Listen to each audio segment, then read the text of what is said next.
బహిరంగం, రణరంగం, చదరంగం. రణరంగం, అంతరంగం. మిత్రమా,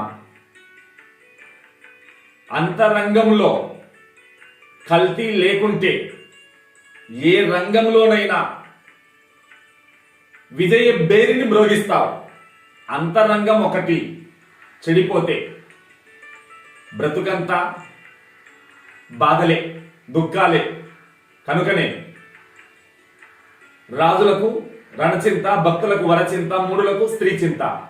ఈ మూడు చింతలతో సృష్టిని కలుషితం చేస్తున్నారు. ఏ చింత లేక నిశ్చింతగా ఉండేవాడే బ్రహ్మజ్ఞాని. ఆ నిశ్చింత నీ ఆస్తిగా సాధించావా? నిశ్చింత నీ సొంతమైతే ఈ ప్రపంచమంతా నీకు సదా సదా చిదానంద రూపం శివోహం. అదే పరమశాంతికి మూలం. కౌపీనవంతం, కలుభాగ్యవంతం. మిత్రమా, నీ ఆస్తి ఎంత లాభం లేదు. స్థిరమైన ఆస్తి ఆత్మ, అస్థిరమైంది దృశ్యం. ఓం స్వస్తి.